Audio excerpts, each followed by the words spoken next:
Mas may lalapit na ngayon sa serbisyo at impormasyon ng mga kababayan natin sa isang liblib na lugar sa Surigao del Norte. Ito'y dahil nakabitan na ng libreng internet access ng gobyerno ang kanilang lugar kung saan partikular nang makikinabang ay ang mga kabataan. Silipin yan sa sentro ng balita ni Janessa Felix ng PTV Davao. Sa hamon ng makabagong panahon, iba't ibang modernong teknolohiya ang nagpapagaan ng ating pamumuhay, gaya na lamang ng internet. Malaking tulong ito sa mas mabilis na paraan ng komunikasyon, pati na rin sa sektor ng edukasyon. Kaya lahat dapat may access na sa internet. Nito lamang, binisita natin ang isang liblib na lugar sa Surigao del Norte na sa kauna-unahang pagkakataon, ngayon palang magkakaroon ng access sa internet sa tulong niya ng gobyerno. Mula sa Surigao City Port, mahigit 1 oras ang biyahe sakay ng fast craft, patawid sa munisipalidad ng Dapa sa Siargao Island, Surigao del Norte. Pagkababa, sasakay muli ng tricycle, papunta sa Dapa Wharf. Kung saan, sasakay na naman ng bangka patawid sa Barangay Cabawa. Mula sa Dapa, Siargao, 30 minuto pa ang biyahe, sakay nitong motorized bangka patawid sa Barangay Cabawa, isang liblib na komunidad dito sa Surigao del Norte na kailanman ay hindi nila inaasahan na mabigyan sila ng modernong koneksyon gaya ng internet.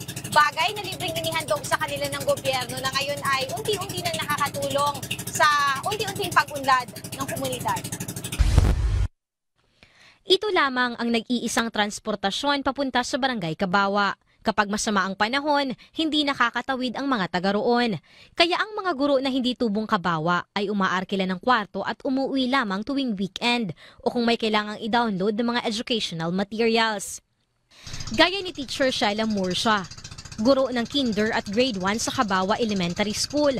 Kwento niya, linggo-linggo silang tumatawid ng isla para makapag-download ng video materials na gagamitin sa pagtuturo. Anya, mas naiinganyo ang mga bata sa aralin kung may napapanood sa telebisyon. Dahil sa kakulangan ng mga libro at iba pang educational materials, sila na rin ang nagpapaprint ng sarili nilang learning materials. Minsan pa nga makukuha pa ang oras na dapat para sa pamilya na niya. Ginugugol nila sa paghahanda ng mga aralin. Lahat ginagawa ni Teacher Sheila para matiyak na matututo ang mga bata sa kabila ng kanilang mga hamon. Kaya malaki ang kanyang pasasalamat sa free internet service ng gobyerno, hindi lamang itutulong sa mga guro, kundi sa kinabukasan ng mga kabataang matagal ng pinagkaitan ng ganitong oportunidad. Malaking-malaki po talaga ang pasasalamat namin sa mahal nating Pangulo, Pangulong Ferdinand R. Marcos Jr. Dahil isa po ang Cabawa Elementary School sa nabigyan ng free Wi-Fi for all program ng pamahalaan. May iba-ibang kwento ang mga mag-aaral sa maliit na komunidad. May mga kontento na sa limitadong oportunidad, habang ang iba naman, araw-araw ang hiling na mabigyan din sila ng pantay na pagkakataon, lalo na pagdating sa dekalidad na edukasyon, hindi lang bilang gusto nila, kundi dahil kailangan nila. Gaya ni Cherry Bislig, grade 6 student. Kwento niya sa maliit na islang ito. Ramdam niya ang pagkakaiwanan sa panahon na kahit ang simpleng pag-research sa internet ay hindi nila nagagawa. Umaasa lang sila sa mga materyales na ibinibigay ng kanilang guro.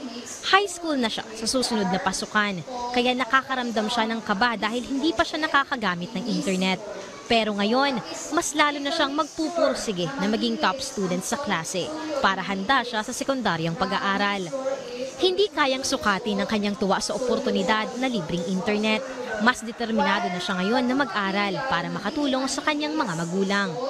Libro lang ang ginagamit ni teacher pag magkaklase sa amin kasi wala pong internet noong unang panahon. Ayon nga sa advisor nito na si Teacher Marilo Herarcos Consigna, talagang napakasipag mag-aral ni Cherry kahit pa man sa kakulangan ng mga educational materials sa kanilang paaralan. Kaya't ang libreng wifi na ito ang magpapagaan ng buhay di lang ng mga guro kundi pati ng mga estudyante na patuloy na nangangarap sa likod ng mga pagsubok na kanilang kinakaharap. Malaki, ma'am. Malaki ang aming pasasalamat sa mahal na Pangulo dahil sa project na ito na meron ng free wifi, lalo na sa paaralan na binigyan kami. Isa kami sa binigyan ng free wifi dahil mabilis na ang mga online transaction lalo na sa mga urgent report. Noong wala pang internet connection ang Kabawa Elementary School, itong mga lumang libro ang ginagamit ng mga estudyante sa kanilang pag-aaral. Ang iba nga ay nasira at nabasa noong kasagsagan ng bagyong Odette noong taong 2021 dito sa Surigao del Norte. Ayon naman sa school head ng Kabawa Elementary School na si Eris Navarro, hindi lamang simpleng internet connection ang naibigay ng proyekto ng Free Wi-Fi for All sa ilalim ng administrasyon ni Pangulong Ferdinand R. Marcos Jr. Kaakibat nito ang pagbibigay ng bagong pag-asa sa mga batang naghahangad na makaahon sa kahirapan sa pamamagitan ng edukasyon. Kaya labis ang pasasalamat ni Navarro kay Pangulong Marcos sa kanyang layunin na bigyan ng modernong koneksyon ang mga paaralan. Ito na agad-agad silang nakakakonek sa, lalo sa mga portals ng DepEd na makakakuha sila ng mga quality na mga learning materials. Pero di lang paaralan ang nagkaroon ng access ng internet, maging ang buong komunidad ng Barangay Kabawa ay libreng nakakagamit ng free Wi-Fi for all access ng gobyerno. Kung dati telebisyon lang ang pinagkukunan ng impormasyon at balita, ngayon kahit nasa kanilang bahay ay maaari na silang mag-internet. Naabutan natin si Marieta Bistig kasama ang kanyang mga anak. Dahil makukulit ang mga bata, naghahanap siya ng video sa YouTube para ma-entertain sila. Kung dati tinitiis na lang niya ang iyak at sigaw ng mga anak, ngayon napapalitan ito ng katahimikan at halakhakan. Naiyak si Marieta nang balikan ang hirap nila noong wala pa silang internet. Dahil sa malayong lugar nagtatrabaho ang kanyang asawa, isang beses sa isang buwan lang ito nakakausap at nakukumusta. Minsan nga ay hinihintay na lamang nila ito ng mga bata na makabalik sa isla. Kaya malaki ang kanyang pasasalamat kay Pangulong Marcos Jr. dahil sa bagong pag-asa, hindi lamang para sa paaralan, kundi para sa kanilang pamilya. Kasi di ba malayo, ganun. Hirap. Hindi katulad ngayon, mayroon na internet, bilis lang ang komunikasyon. Nagpapasalamat din ang punong barangay ng Kabawa sa natanggap nilang internet access.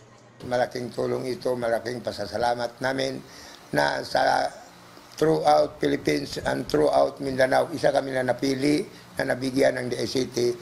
Ito, Mr. President, malaking tulong ito sa amin.